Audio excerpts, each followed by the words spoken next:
the time. God is good. Jesus Christ, Almighty God. sa Diyos ang pinakamataas na ito.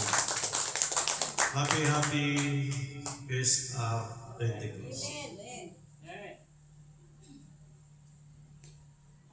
Sa atin pong pagtitipon sa araw na ito ay napakasilan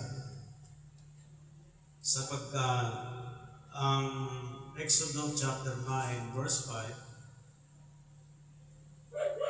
inilagay ng Diyos ang perpektong design sa kanyang mga programa hanggang sa panahon ng paghahari ng ating Panginoon Kristo. Yung word na appointed time. Now, yung atin pong pagdiriwang ay kabilang po yan sa itinakda na Exodus chapter 12 verse 14. Basahin mo natin yung scripture. Ganito po ang ating mapapala. Kabanata 11, talata 14. At ang araw na ito'y magiging sa inyo'y isang alaala at iyong ipagdiwang na pinakapista sa Panginoon. Sa buong panahon ng iyong lahi ay inyong ipagdiwang na pinakapista na bilang tuntunin magpakailanman. Yung tuntunin ng Diyos na nahayag through Jesus Christ, merong 7 aral na binigay ng Diyos sa buong daigdig na kailangan masunod at ang katuparan walang iba ang ating Panginoon Kristo. Una, merong 3 Feast of the Lord, yung Feast of Unleavened Bread, merong Feast of Pentecost, merong Feast of Tabernacle, merong Perfect New Year, merong the Sabbath of our Lord Jesus Christ, merong the perfect resurrection of our Lord Jesus Christ, and the perfect birth of our Lord Jesus Christ. Yung 7 na ito, kailangan po masunod yung word na Alpha at Omega, siyang una at huli. Ibig sabihin, if we talk numbering, ang number 2 hindi mo pwedeng ilagay sa number 1. Ang number 6 hindi mo pwedeng ilagay sa number 3. Sunod-sunod po yan sapagkat kung magbibilang ka ng taon sa panahon natin, ang Gregorian calendar ay mayroon pong 365 days sa loob ng isang taon sa bilang po ng 30 o 31 calendar. Sa Hebrew calendar ay meron pong bilang na 28 days naman na meron siyang 336 days sa loob po ng isang taon. Now, kung atin pong i-minus 365 days minus 336 days, meron pong 29 days. Ibig sabihin, every year na may labis po, since year 1 up to the present, sa computation ng taon po ay merong 160 years to dagdag. So sa makatuwid, ang Revelation chapter 22 na binanggit ng Biblia, bawal magdagdag, bawal magbawas. Hindi bababa ang Espiritu Santo kung ang paglilingkod ng tao sa Diyos ay taliwas sa kalooban ng Panginoon. Kaya po, hindi malayo sa ating panahon yung sakit, yung mga karamdaman na pabalik-balik sapagkat merong kailangan masunod ang tao na tamang paglilingkod sa Panginoon. Number 2, yung 336 days sa 28 calendar sa 4 po na linggo sa isang buwan. Ilan? 336 days divided by 4 equals 336 divided by 4 84. equals 84. Diba po?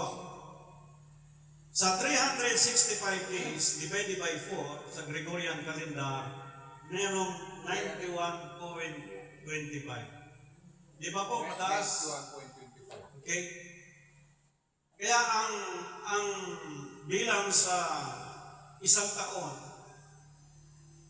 if we talk perfect celebrations of God through Jesus Christ, na ang 28 calendar sa loob ng isang taon ay meron pong 336 days against 365 days. So doon pa lang, okay,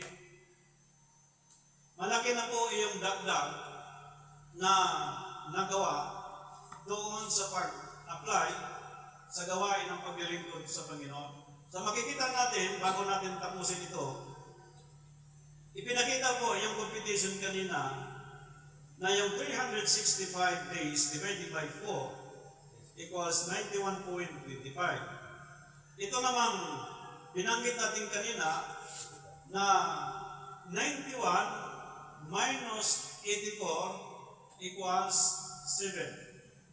Sa magkatawid, yung diferensya ng Gregorian at saka yung Hebrew, if we talk mathematics biblical, yung number 7, yan po ang nagtuturo sa 7 Holy Convocation na yung celebration ng mga mananampalataya sa panahon natin ngayon, hindi tugma doon sa tinakda ng appointed time of God. Okay. Dito po sa 28 calendar, divided by 4, meron din pong 7. 28 divided by 4 equals 7. Yung Gregorian at saka yung Hebrew calendar, tinitiyak ng Hebrew calendar na sa loob ng isang buwan ay merong 4 na linggo sa tig-7 araw. Ngayon, paano po naging konektado itong pinag-uusapan natin?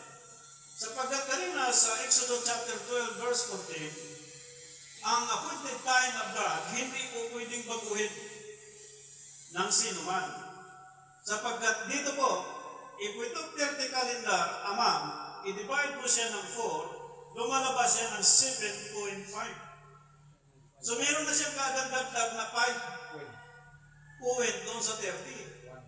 Ngayon, yung isang taon na meron pong 29 days, pag binilang mo from year 1 up to this 2026, billion of days na. So paano natin habulin yun? Hindi na, sapagkat kung edad natin 60, 40 above, nahirapan na tayo maghabol sapagkat ang tao dinesign hindi lalagpas ng 120 years. So, tingnan mo ang kakatabi mo. Sister, hanggang kailan ka na lang? Brother, hanggang kailan ka na lang? Kailangan mahaba. Amen? Maraming gagawin. Now, babalikan natin ang unang hakbang doon sa 7 binanggit ko ng Scripture. Actually, familiar na po natin ito. Okay? Sa panahon ni Joseph at ni Mary, dumating si Gabriel sa Lucas chapter 1 verse 26 sa ika-6 na buwan, which is Gregorian calendar. Ang ika-6 na buwan ay June sa Gregorian calendar. Okay. Kinausap si Mary ni Gabriel at nung nalaman ni Joseph na si Mary ay nabuntis, binalak niyang iwanan si Mary. Ngunit kinausap si Joseph ng anghel na yung pinagbuntis ni Mary ay mula sa banal na espiritu. Doon natakot si Joseph sa sinasabi ng anghel na magkaroon siya ng pananagutan kung kanyang iwanan si Maria na nagdadalang tao. Sa makatuwid, pwede mong i-abandon ang isang babae kung naglilihi na buntis sa ibang lalaki. Pero kapag nagbuntis ang isang babae conceived by the Holy Spirit, malaking pananagutan ng isang tao kapag natakasan niya yun. In other words, nasumpungan ni Mary ang tamang mensahe mula sa Diyos, tinanggap niya ang bini na mula sa Diyos, pinalagaan ni Mary after 9 months. Kaya lang, bago lumaki si Kristo, ito muna ang nangyari. Dineclare ni Herodes na lahat ng 2 taong pababa papatay. Dahil sa takot ni Jose, sa sinasabi ng anghel na mula sa Diyos, tinapas nila ang bata patungong Egypt. Isipin niyo po ha, itong Ehipto, ito rin yung lugar na kung saan ang mga Israel inalipin ay more than 400 years. Pero sanggol pa lang ang Panginoon, naapakan na niya yung lugar. Isipin niyo po, pero nangyari na sa panahon ni Moises, ang paglabas ng Israel sa pangunguna ni Moises sa pamagitan ng pagpatay nila ng kordero. Pero yung lugar, naratnan nila ni Joseph na hindi nila akalain na yung lugar na yun, yun din ang nag-alipin sa Israel sa mahabang panahon. Tingnan nyo, ipinakita po, magmula doon sa lugar na yun hanggang sa patago-tago sila hanggang Galilee, hanggang Nazareth, hanggang nabilitaan namatay si Herodes, bumalik sila sa lugar na kung saan doon pinanganak ng ating Panginoon.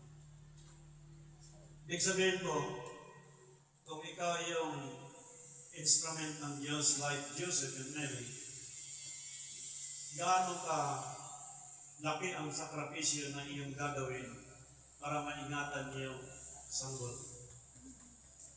In other words, sa time natin, very specific po na ang babae ay nag-represent ng church.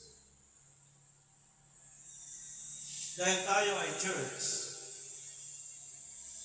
like Mary and Joseph, yung iningatan ni Mary at Joseph, yung mensahe mula sa Panginoon. Yung binigay sa atin, mensahe mula sa Diyos. Ang tungkulin ko ay tungkulin yung iisa. Sa mga tuwid, kinakailangan natin na maingatan ito sapagkat merong magbabalak na gustong patayin ang aral na binigay ng Diyos. Ngayon, kung hindi katulad ng kaisipan ni Joseph at ni Mary, ang kaisipan ng mga tao sa kasalukuyan. Sapagkat sa panahon ngayon ay crisis. Sa panahon ngayon ay maraming pinaka-importanting tinitingnan ng tao kaysa espiritual. Marahil mapabilang doon sa pinatay ni Herodes 2 taong pababa. Kayo at ako ay makapagsabi sa panahon ngayon, sino ang nakapag-celebrate ngayon ng Pentecostes na eksaktong buwan at eksaktong pizza? Sa buong daigdig magtanong kayo. Maraming nag-celebrate ng Feast of Unleavened Bread and Pentecost, Feast of Tabernacle. But look at the date in month. Aliwas po sa tinakda ng Biblia. Ngayon, bago natin tutukan yan, dito sa Pentecostes po, ipinakita before and after. Yung before and after, mapapansin niyo po mga kapatid kay Kristo, bago bumaba ang Espiritu Santo, meron mo nang ginawa ang ating tagapagligtas. At alam natin, weekly, itinuturo po sa atin ang tungkol sa mga aral ng Panginoon, tungkol sa kanyang kapangyarihan, tungkol sa pagpapagaling, yung kapangyarihan na mula sa Almighty God na sumasa kanya, yung mga himala na ginawa niya kasama ang mga apostol. At kumbinsido ang maraming mga tao sa ginawa ng Panginoon. At ito po ang naging sitwasyon sa panahon ng 6 month ng June, sapagkat iyon ang month ng pagbigay ng kautusan. Tingnan niyo po, at makikita natin dito sa Exodus chapter 23, verse 16. Ito po ang pagkasabi sa Biblia.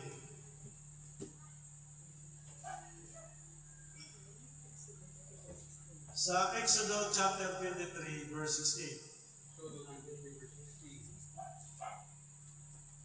Ang pista ng pagkaano. Dito po ang ating mababasa sa 16. At ang pista ng pag-aani ng mga unang bunga na iyong kapagalan na iyong inahin sa bukid. At ang pista ng pag-aani sa katapusan ng taon. Nang pag-aani Pag-aani ng iyong ng pag-aani kapagalan mo sa iyong kapagalan sa bukid. sa bukid. Okay. Exodus chapter 34, verse 22. 34:22. At iyong ipangilin. At iyong pangingili ng kapistahan ng Sanlinggo at sa mga unang bunga ng pag-aani ng trigo at sa kapistahan Ang pag-aano. ng pag-aani sa katapusan ng taon. Ngayon, ang binanggit dito yung kapistahan ng Sanlinggo, yung Feast of Pentecost, sapagkat merong binanggit sa Deuteronomy chapter 16, verse 16, na merong tatlong piyesta. Feast of Unleavened Bread, Feast of Weeks, at saka yung Feast of Tabernacle. Tatlong piyesta na po yan, binanggit. Now, yan po ay inutos ng Diyos na sinunod po ng bayan ng Diyos upang magkaroon sila ng tamang harvest at tamang paglilingkod sa Diyos sa tamang paggamit ng pizza at buwan para po hindi mag-cramming sila sa kanila pong pagsiserve sa Panginoon. Okay. Sa Leviticus chapter 23, verse 16, ito din po binanggit ng Biblia. 22:16.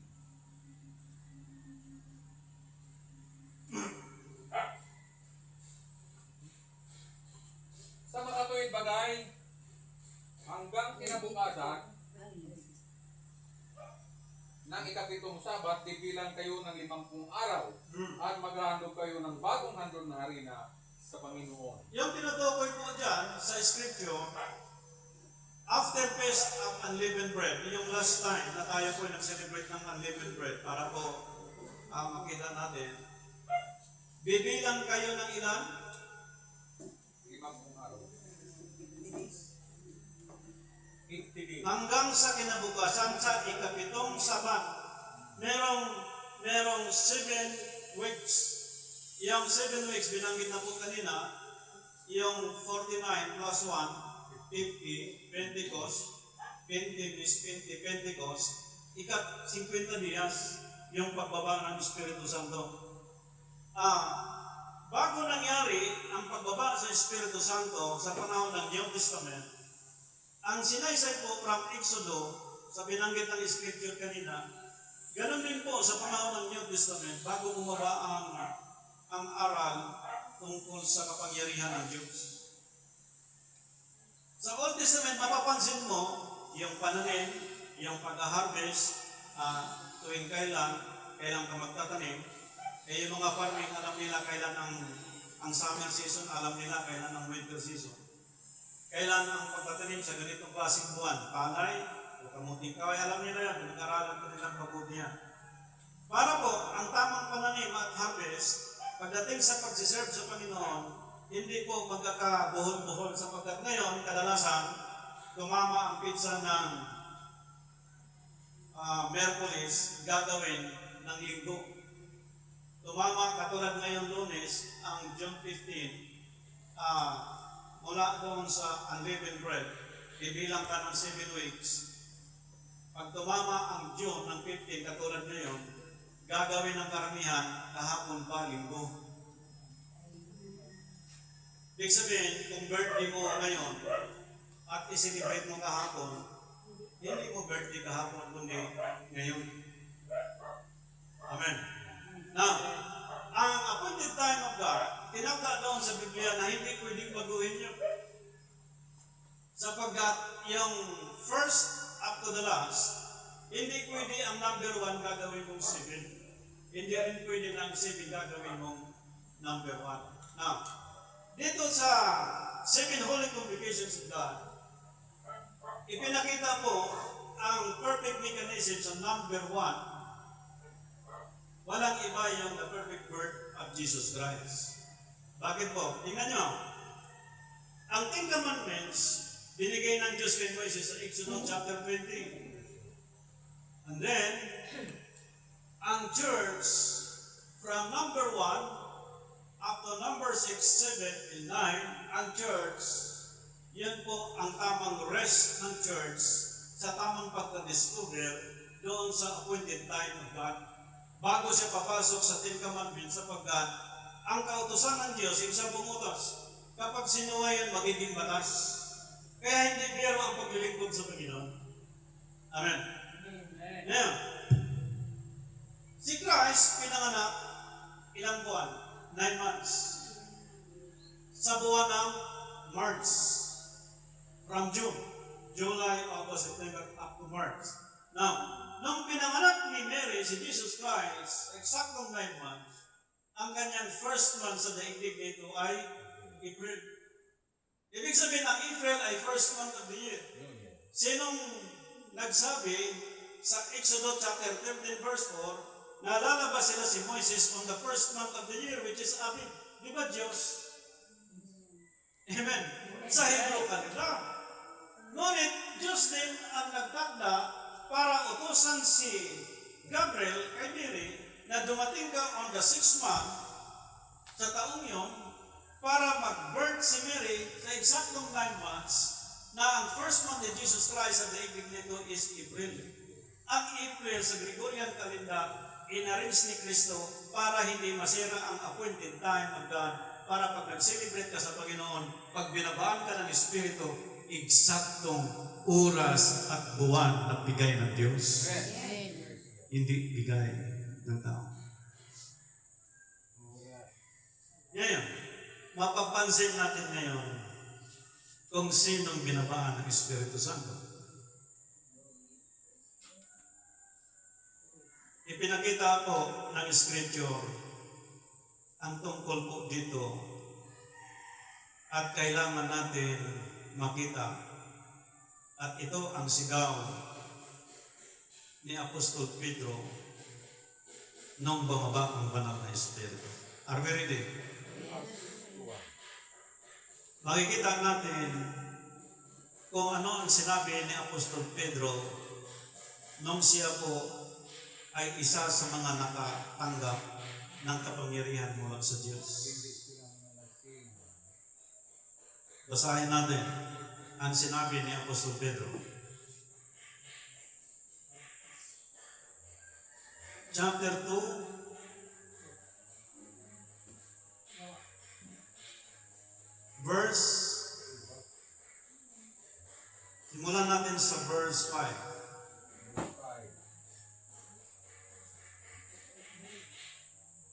May mga nagsisitahan sa Jerusalem na mga Hudyo, mga lalaking relihiyoso na buhat sa bansa sa ilalim ng langit. Verse 6, asang marinig ang ubong na ito ay nangagtipon ang karamihan at nangamaan sapagkat sa kanila ay narinig ng bawat isa na sinasalita ang kanyang sariling wika. Sino yung mga tao? Mga Hudyo. Hudyo. Ano ito mga Hudyo? Mga lalaking relihiyoso. Bawat bansa sa ilalim ng langit. Ang ugong na ito ay nangagkatipon ang karamihan at nangamaang sapagkat sa kanila ay narinig ng bawat isa na sinasalita ang kanyang sariling wika. Okay. At silang lahat ay nangagtaka at nagsipang gilalas na nangagsasabi, narito hindi baga mga Galileyong lahat ang mga nagsipagsalita ito. At bakit nga narinig ng bawat isa sa atin ang ating sariling wikang inamulatan?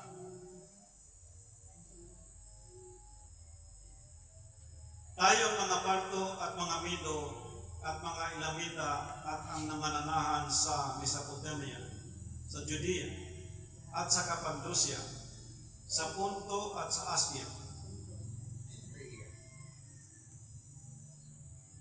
sa Phrygia at Pamphylia, sa Ehipto at sa mga sakop na Libya, nakarating ng Cyrene at mga naikipamayang galing sa Roma, mga Hudyo at gayon din ang mga naging Hudyo.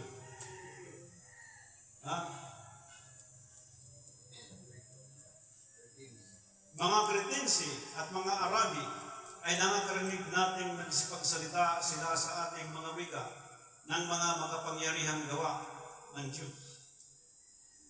At silang lahat ay nangagtaka at nangalilito na sinasabi ng isa sa isa, anong kahulugan nito? Question mark.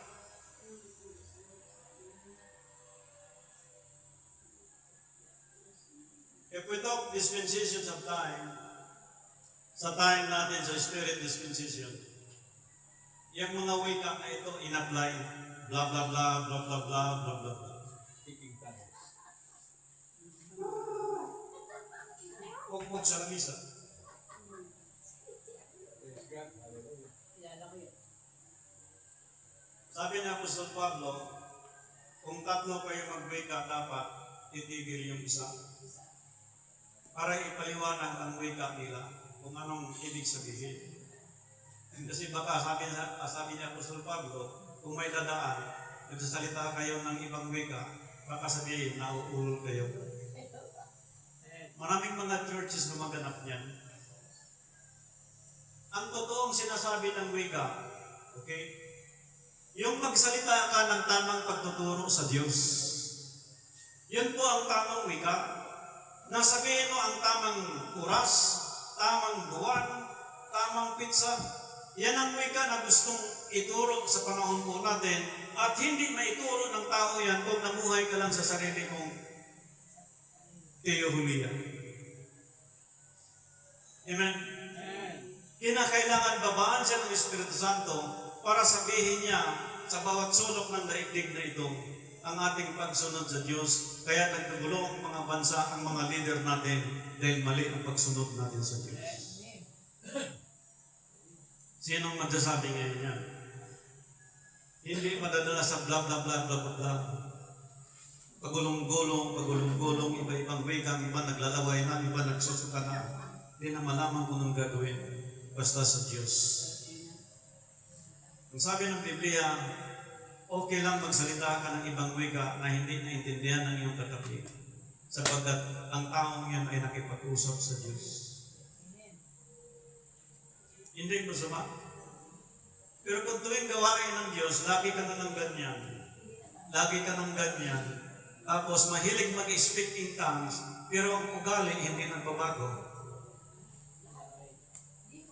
Yung pagkatao hindi nagbabago. Kahit linggo-linggo mag-speak in tongues kung ugali hindi nagbabago. It is nothing, it is useless. If we talk language, of any language, which is the language of God, a language that you can see what is and where is the appointed time of God inside of the Bible.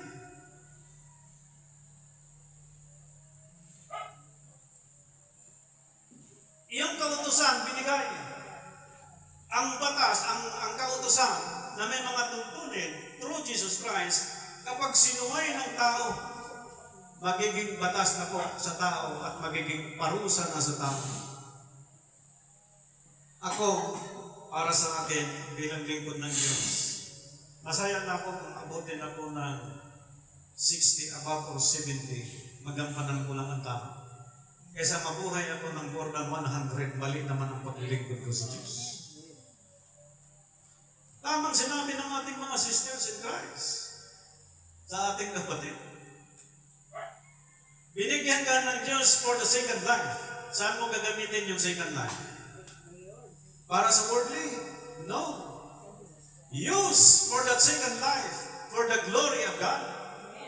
Hindi magagawa ng presidente ng Amerika the last how many region. Kung ikaw magagawa mo sa buhay mo, 60 above or 70 above gawin mo for the glory of God. Now, hindi mo magawa. You need to receive the Pentecost time. That is the power of God. Hindi mo magagawa ang ibig ipagawa ng Diyos without the power of God. Sabi ng Scripture, not by word, by power. Ginamit ang word na power sapagkat hindi mo magagawa kung walang puwersa mula sa Diyos. At mismo tayo dito, witness sa ginawa ng Panginoon. Wala tayong depensang ginagawa ng anuman ng sino man. Ang duty lang natin, gampanan ang tamang pagsunod sa Diyos. Anong ginawa ng Panginoon? Still, the pastors and bishop, minister of reconciliation, Philippine International Missionary, under Jesus Christ government. Sino ang naglagay sa atin dito? Si Jesus Christ. Sino ang nagluklok sa inyo sa akin? Si Jesus Christ. Sino ang nagpagaling sa inyo sa akin? Si Jesus Christ. Sino ang nagbabayad ng libre sa ospital ginamit lang ng gobyerno? Ang Diyos.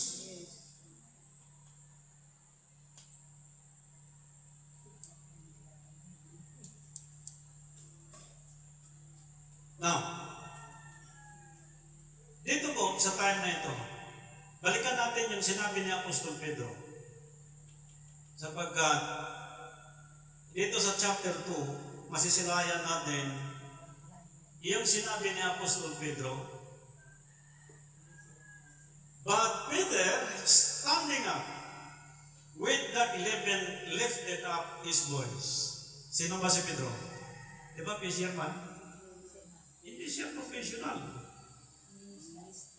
Pero nung binabaan siya ng kapangyarihan ng Diyos sa panahon ng Pentecostes, tumabang si Apostol Pedro.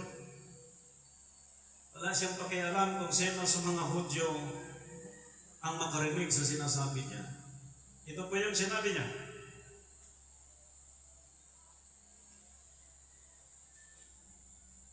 Datapwat pagtindig ni Pedro na kasama ang 11 ay itinaas ang kanyang tinig at sa kanya ay nagsaysay na sinasabing, kayong mga lalaking taga-Judea at kayong lahat na nangananahan sa Jerusalem, alaman nawa ninyo lahat ito at inyong pakinggan ang aking mga salita. Sinong pastor magsasabi ngayon sa isang pastor? Pastor, mali ang pagsunod mo sa Diyos. Mali na hindi mo dapat ituro ang revelation. Kung wala kang kapangyarihan mula sa Panginoon, hindi mo masabi sa mga pastor yan. Si Pedro hindi niya masabi kung walang kapangyarihan dumating sa kanya. Sinong magsamata sa daigdig na ito? Sa panahon natin, sa ngayon, whether you like it or not, ang pare, karamihan ngayon, nasa politika lang. Ang politics ay hindi dapat pasukin ng mga naglilingkod sa Diyos. Noong dumating at pumasok ang politics sa panahon ni David, doon pinasok si David ng yabang. Doon pinasok si David ng iba ang kanyang pananaw. Hanggat nagkasala siya kay Bathsheba, aywan ko lang sa panahon natin, pag ginaya ng tao ang ginawa ni David, kung meron pang another life na bibigay sa tao niya. Ngunit si David pinakinggan ng Diyos bilang hari, nagbuho siya ng abo, wala siyang pakialam kung nakakahiya para sa kanyang sarili. Binaba niya ang kanyang sarili, gusto niyang itaas ang Diyos sapagkat alam niyang nagkasala siya laban sa Diyos. Anong kaso ni David? Di ba? Pinakialaman niya ang asawa ni Urias. Samantala, ikaw yung hari, kaya mo namang tumawag ng 5, 3, 4. Bumagsak si David kay Bathsheba. Maraming pastor bumagsak ngayon sa mga churches. Bakit po? Hindi maituro ng maraming pastor kung kailan ang pizza, kailan ang tamang celebration sa Panginoon. Bakit? Ang problemang malaki po, dito sa panahon ng Pentecostes, ipinakita na gawa ni Pedro kahit fisherman siya. Sa panahon natin ngayon, hindi kailangan pumasok ka ng 4 years course para mag-aral ng doctorate of the Bible para matuto ka. Saan galing ang doctrine sa Bible school? Pastor, sa Biblia, yes. Magbilang ka ngayon ng Bible school. Lahat ng churches every Sunday. Halo-halo, graduate at hindi every Sunday nagsama-sama, nag-worship sa Panginoon. It is Sunday, is biblical? No. Even in any professors, pag tinanong mo, Professor, agree ka ba na ang Sunday, first day of the week? Sunod ka na lang kasi yun ang pinag-Islam. Sabi ko, ang sabi ni Pedro, ang sabi ni Apostol Pablo, hindi ako magpapasakop sa anumang kapangyarihan liban sa Diyos. Bakit ka magpapasakop sa isang linggo na yung linggong worship gathering, special yan na fellowship? Sapagkat doon sa binanggit kanina, yung 7, which is last number from number 1 to number 7, ang number 1 is the perfect birth of Jesus Christ. Okay? April is first month of the year. Pagdating ng 14, pinatay ang kordero. Pag nagkabalik ka rin ng pizza, ibig sabihin ang hapunan, pag ginawa mong tanghali at umaga, sablay na po sa oras yun. Meron bang hapunan na almusal? Meron bang pananghalian na almusal? Ang hapunan ay hapunan. Gano'ng ka-importante yun? Importante sapagkat yung 14 ang gumanap niyon si Jesus Christ. Ceremonially sa Old Testament, ang ginanap niya ni Moises, tupa. Spiritually sa time natin tayo. Ibig sabihin, kung pinatay si Kristo ng tamang 14, at nag-celebrate ka ng tamang celebration ng 14, tamang pizza, tamang buwan, at tamang oras, bibilang ka after the unleavened bread ng 7 weeks. Na ngayon po ay 50 days. Ibig sabihin, pag mali ang celebration, mali ang bilang. Mali na po ang Pentecostes, mali na rin ang celebrations. Hindi bababa ang Espiritu Santo. Kung nag-waste ka ng 1 million sa celebration yon, it is useless. But today, kung gumastos ka ng piso, more than piso, dahil perfect ang celebration ng Pentecostes, doble ang darating sa iyo. And that is the promise of God. Those are celebrated into a perfect celebrations. That is my nations. Yan po ang pag-recognize ng Diyos sa kanyang mga lingkod. Now, itong sabi ni Peter, tuloy natin po ang kanyang pong sinabi dito. Pinakita sa Scripture, na pakinggan nila. Okay? Pakinggan natin. Sapagkat ang mga ito ay hindi mga lasing, na gaya ng iyang inaakala, yamang ngayong oras na ikatlo lamang ng araw. Pag sinabing ikatlo, from 6 p.m., 7, 8, 9. Tinawag po siyang third hour. Okay? Ngayon, sinabi po dito, datapwat ito yung sinalita nasa pamamagitan ng Propeta Joel. So, yung aral, pagbabasa sa Espiritu, Joel chapter 2, nagkaroon na tayo ng ganong pong panaginip dahil promise ng Diyos yan. Okay. Pero, merong legitimate spirit na bigay ng Diyos sa tao. Iba din po yun yung Holy Spirit na galing sa Diyos. Okay. Batayan po natin. At binanggit dito, yung pagtiyak, at mangyari sa mga huling araw, sabi ng Diyos, na ibubuhos ko ang aking espiritu sa lahat ng laman. At inyong mga anak na lalaki at babae ay mga huhulak. At ang inyong mga binata ay mga kakita ng mga pangitain. Ang inyong mga matatanda ay magsipanaginip ng mga panaginip. Ano kaya ang panaginip na naisabi? Maging masipag sa gawain ng Panginoon. Rain or shine. kung anong tasking binigay sa kanya ng Panginoon, hindi niya pwedeng sirain yun. Sapagkat alam niya ang Diyos ang nagbigay ng understanding sa kanya kung paano siya mag-participate doon sa programa ng Diyos. Amen. Ipinakita ng Scripture na talagang tiyak na may ibubuhos sa huling araw. Verse 18, oot sa aking mga lingkod na lalaki at sa aking mga lingkod na babae.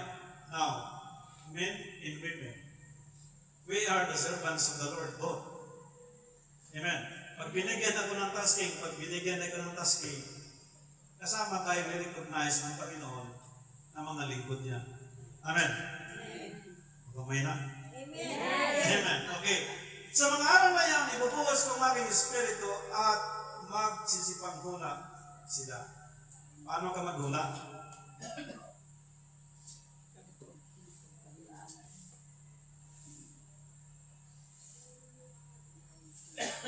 Siguro, sabi ng ating brother, after Pentecostes, bukas uwi ako sa Batangas. Uhulaan ko, mabiyahe ako ng 2 hours, 3 hours, makarating na ako doon. Uhulaan ako, makabalik ako ng 1 week. Saan galing yung hula? Sa kanya lang hula niya.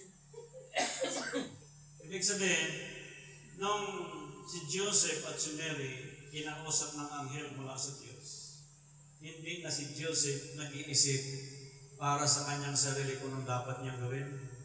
Hindi piniproblema ni Joseph ang kanyang mga kapatid, ang kanyang mga pinsan, also Mary, liban kay Elizabeth na kanyang binisita nung siya nagbuntis. Ang inisip ni Joseph kung paano niya masunod ang instruction ng Diyos. Now, as a servants of the Lord, instrument lang ako, tayo, na makasiwa sa gawain ng Panginoon. Now, ano instruction ng Diyos sa atin? Sundin natin ang instruction ng Diyos sa atin. Hindi galing sa akin, galing sa Diyos yun. Sabi ko ng isang kapatid, uwi ka ng Bohol? Okay. Minsan, sumuway siya minsan doon sa order ng Panginoon, siya nakapagsabi, talagang mali. Sabi ko ako, sinuway ko na minsan yan. Gusto ko matakasan ng ministry. Walang sweldo, walang allowance. Paano kami mabubuhay? Gusto kong takasan. Nung nalaglag ako doon sa hukay ng Kaibilan, doon ko naisip, kung natuhog na pala ako ng kawayan doon ng kabilya, yung bakal, wala na, lechon na ako. That is my second life. At nung nakita ko po, yung hirap ilusot ang aral na ito, sapagkat kung makakumbinsi ka ng 10, ang 5 aalis. Kung makakumbinsi ka ng 20, ang 10 aalis. 15 aalis, 5 na lang matira sa iyo. Bakit po? Anong problema? Kung meron kang followers, servants of the Lord, may anak na 5, 3. Walang lagkit sa gawain ng Panginoon. Mag-iisip, paano mabuhay ang aking family? Ay hindi ko naman pwedeng turuan sila na mag-hold up kayo. Kikilan niyo ang mga member. Hindi ko pwede pong gawin yun. To live for Christ and to die for Christ. Okay, kung magtinda ka ng tao, tinda ka dyan ng mabubuhay. Kung magtanim, salamat sa Panginoon, may mga pananim din. Amen? Oh, si Pastor Tubal, may 4 hectares, kahit pa paano, yung saging na tinanim noon at mangga, kahit pa paano makag-harvest siya ng kunti-kunti. Kahit pa paano mabubuhay siya, kahit magtrabaho siya ng mga company. Eh kami ni Pastor Armando,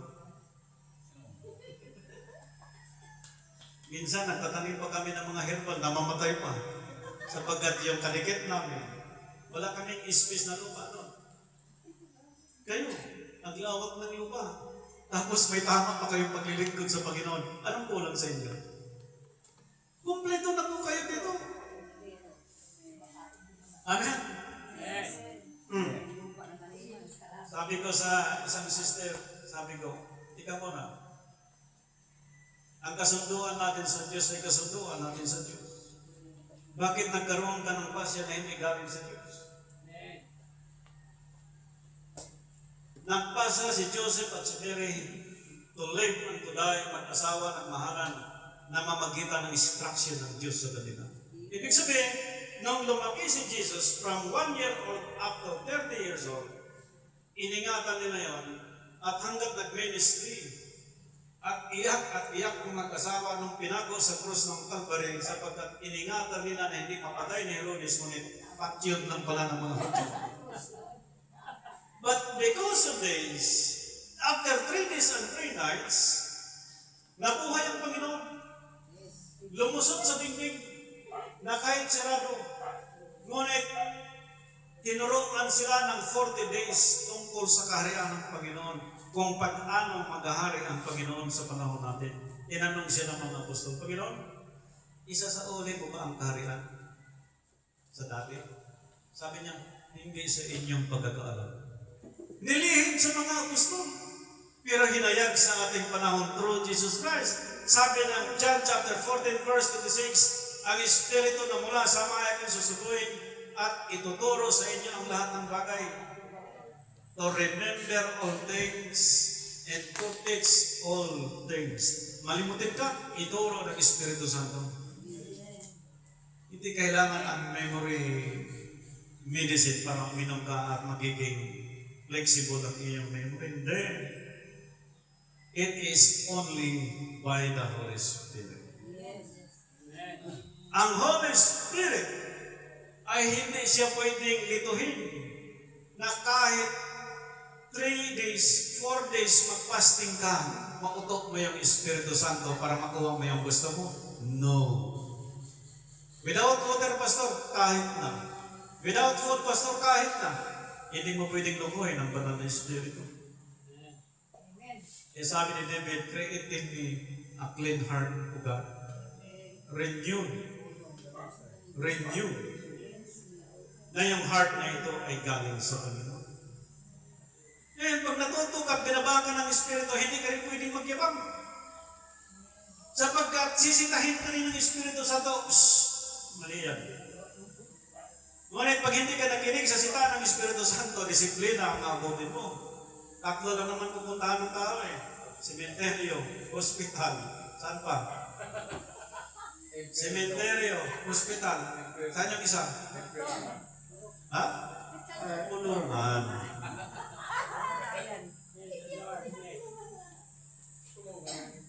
Now, ang sabi ni Peter po dito,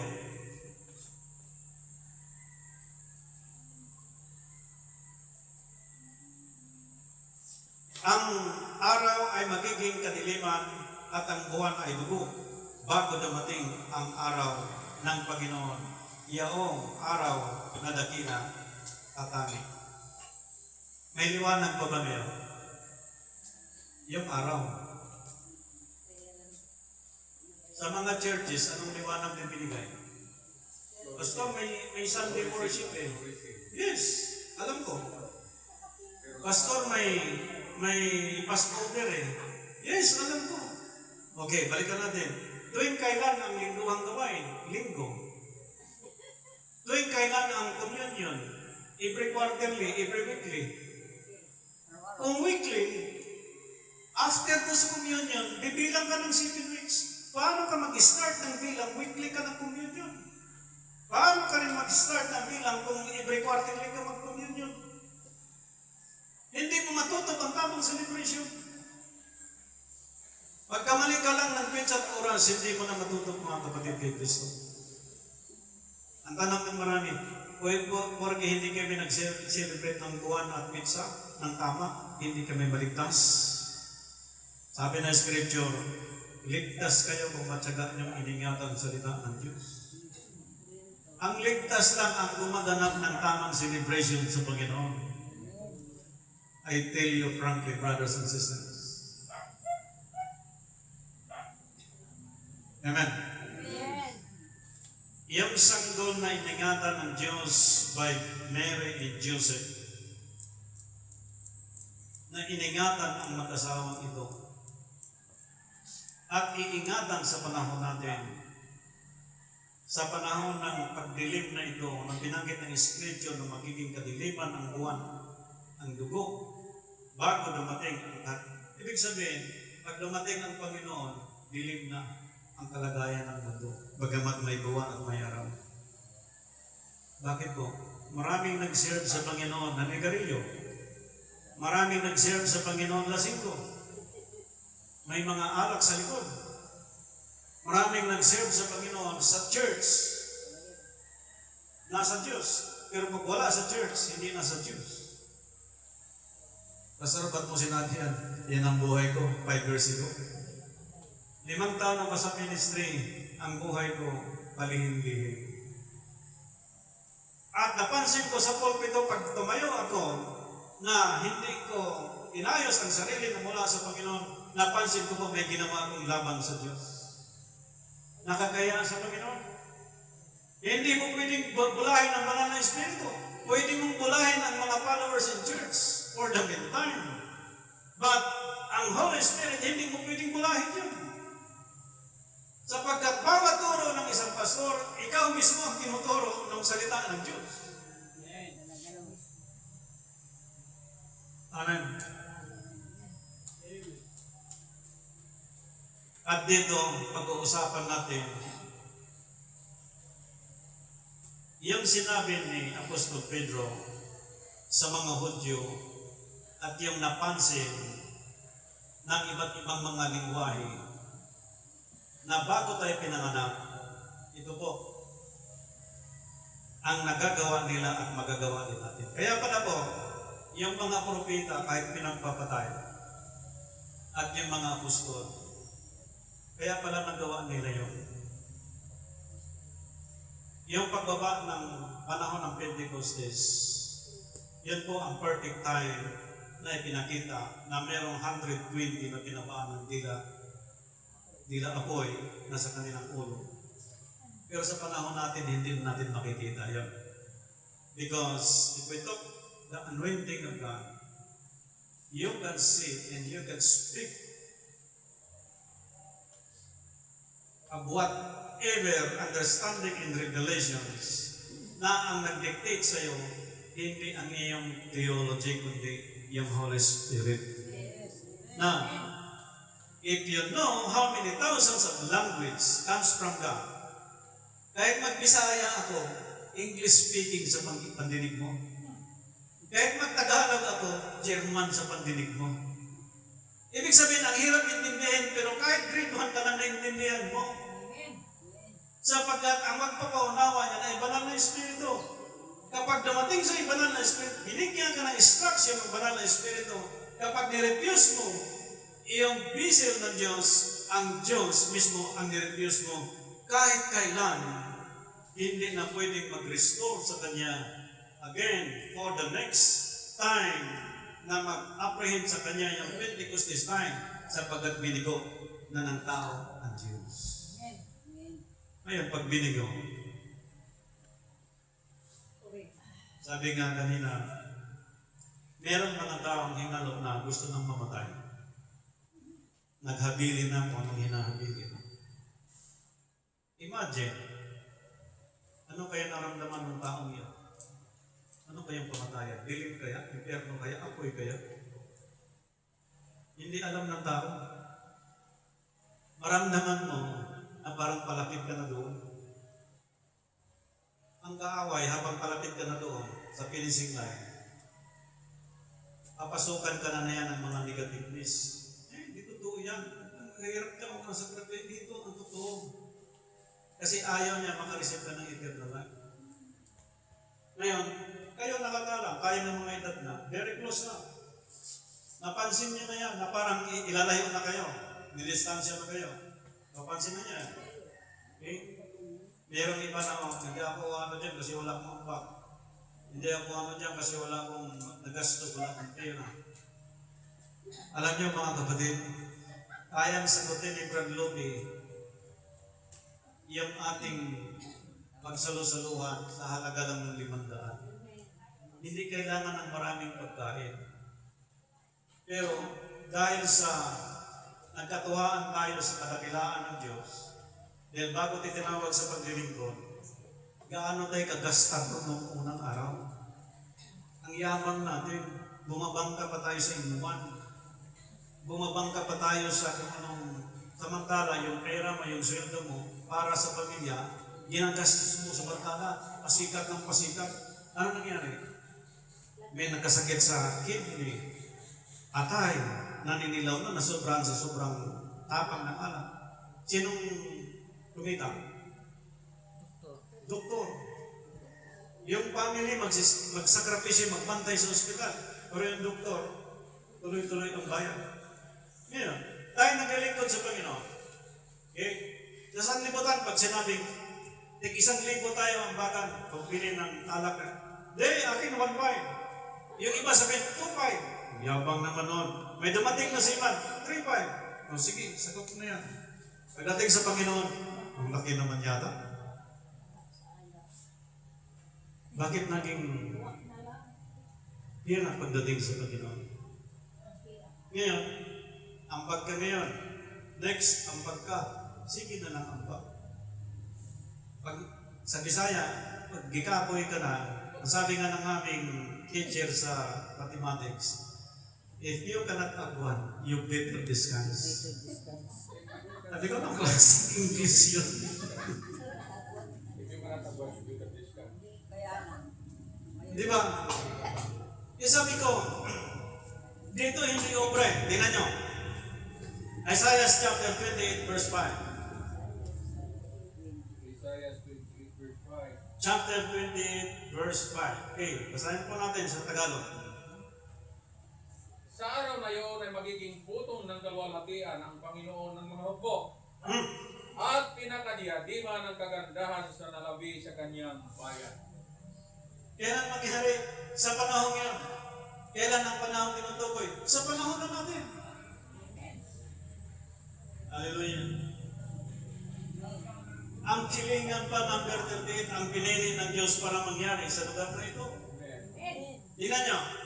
Sabi ng kitang scripture, chapter 28 verse 5, tuloy mo sa verse 6. Sabi na verse 6, at pinakadiwa ng kahatulan sa kanya na naupo, kahatulan. Yes. At pinakalakas sa kanila na umuurong sa pinakipagbaka hanggang sa pintuang taas. Sipin niyo po mga kapatid, mga pare, mga kardinal, mga pastors, mga bisya. Ito yung panahon na tinutukoy ng Scripture. By power, dahil sa kapangyarihan ng Diyos, iyong binanggit ng propeta Isaiah magkakaroon ng kaganapan sa panahon natin. Ibig sabihin, kung pastor kang mababa ang sweldo, walang income, dito sa katuparan sa huling araw, kung bababaan ka ng banal na espiritu ng kapangyarihan ng Diyos, sa panahon yon, ang Diyos ang problema sa iyo, hindi ikaw ang problema. Siya ang mag-provide sa lahat. Sapagkat sinabi dito, sa chapter 28 po, binanggit ng Verse 5. verse 5, Balikan natin. verse 5. Balikan natin ang verse 5. Sa araw na iyon ay magiging putong ng kaluwalhatian ang Panginoon ng mga hukbo. Yes. At pinakadiyadima ng kagandahan sa nalabi sa kanyang bayan. Potong ng kaluwalhatian. Sino ang karunong at kaluwalhatian kapangyarihan ng Diyos? Si Jesus Christ. Yung bata, pinanganak, dumating sa 6 months, pinanganak ng 9 months, unang taon niya, April. At yung June, na celebration po, pagbigay po sa kautusan, sa batas. Okay? Kung mapansin niyo po, yung buwan na yun, napaka-importante sa ating panahon. Bakit po? Ang isang araw pwedeng magiging 6 na araw. Ang 6 na araw pwede po magiging 6 na buwan. Ang 6 na buwan ay pwedeng magiging 6 na taon. Okay.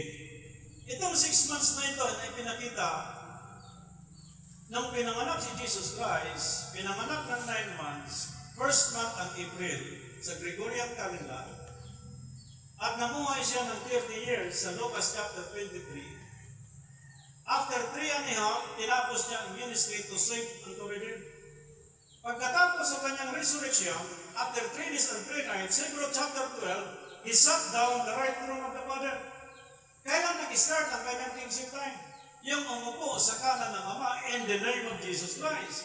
At yung pangalang Jesus Christ, under Jesus Christ government, yung time na ito yung tinutukoy ng Scripture. Panahon na itinakda na maganap ang propesya ng Propeta Isaiah, sapagkat ang sumulat tungkol sa panggobyerno, si Propeta Isaiah din mababasa natin sa chapter 9 verse 6, na ang panggobyerno ay ibibigay sa kanyang balikat at tatawagin siyang he is the Prince of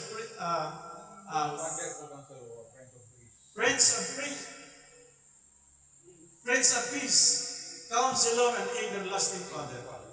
So sa makatuwid, mula Amerika, from 197 nations, ang kailangan ng lahat ng bansa, walang iba ang panggobyerno ni Jesus Christ. Ang kanyang panggobyerno, siyang mag-i-increase ang kapayapaan. Now, dito sa propeta Isaiah na ito, nilinaw niya ang kanyang pong paliwanag. Okay, puntahan natin yung Isaiah chapter 41, verse 10. 41 verse 10. Bago natin puntahan si Apostol Pablo. 41 verse 10. Huwag kang matakot sapagkat ako'y sumasa iyo. Yes. Huwag kang mga lupaypay sapagkat ako'y iyong Diyos. Yes. Aking palalakasin ka. Oo. Aking tutulungan ka. Yes. Oo. Aking aalalayan ka. Yes. Ang kanang kamay ng aking Yes. katuwiran. Kailan nangyari yun? Kapag ang tao ay binabaan ng Pentecostes, magagawa niya ang sinasabi ng Espiritu. Sapagkat tutulungan siya ng Panginoon, alalayan siya ng Panginoon. Kaya ang bansa natin po, hindi dapat ipangamba ng sinuman sapagkat kung ang bansa natin ay nakasunod sa tamang paglilingkod sa Diyos, ang bansa natin ay alalayan ng Panginoon. Yes. And kung tayo sa panahon natin sa paglilingkod sa Panginoon, by power, not by words, by power, tutulungan tayo ng Panginoon. Pero, mayaman, bilyonaryo ang tao kapag wala ang patnubay ng Diyos by His power, hindi niya magagawa at makita sa Kanya yung katuparan ng propesya. Now, si Apostol Pablo ginamit sa Gentile para po sabihin sa atin ito sa panahon natin. Okay. Dito po ipinakita ng Ephesians chapter 3 verse 16,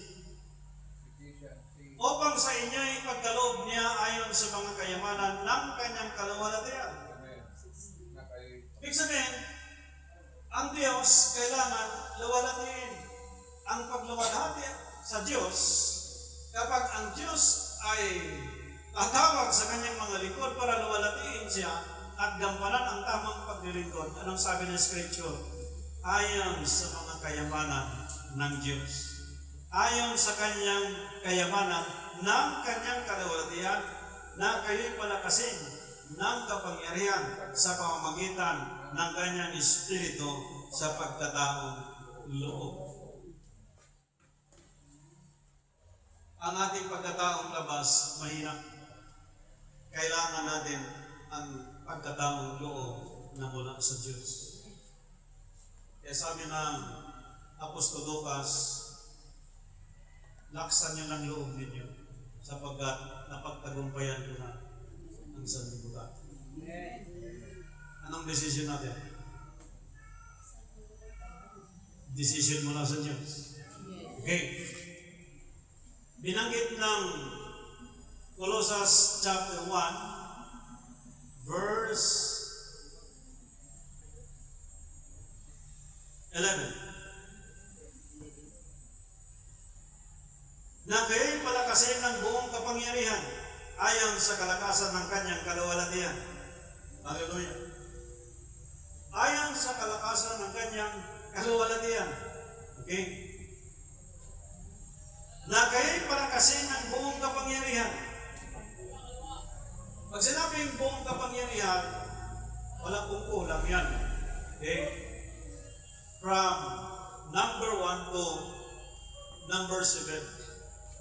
Na ang mechanism ng seven church of ages, pag binanggit mo yung from Ephesians chapter 2, from Ephesians to Laodicea, makikita nyo po, yung hanay kung paano nasunod natin sa ating panahon at hindi, kung bakit hindi na-celebrate natin ang tamang celebration sapagkat ang birth of Jesus Christ hindi po nasunod ngayon ng buong daigdig. Pag hindi nasunod ng buong daigdig ang tamang celebration ng birth of Jesus Christ, mali na rin po yung declaration ng New Year. Mali na rin po yung Passover. Mali na rin po yung Feast of Pentecost. Mali na rin po yung Feast of Tabernacle. Lahat mali na. Ang sabi sa 1 Corinthians chapter 15 verse 3, ligtas kayo kung matyagaan yung iniingatan ang Ebanghelyong tinuturo ni Apostol Pablo. Liban kung mali ang inyong pananampalataya. Amen. Kapag mali ang pananampalataya, sayang ang ating effort every Thursday. Sayang ang ating buko na biniak. Sayang ang balbagoa, ang kare-kare. Sayang ang atin pong biniling tinapay. Subalit, kapag tama ang celebration sa paglilingkod sa Diyos, kahit simple ang ating selebrasyon, kahit kaunti lang ang bilang natin, ngunit kasama naman natin ang New Jerusalem na manaw mula sa langit, isang babaeng malaya na mula sa Panginoon.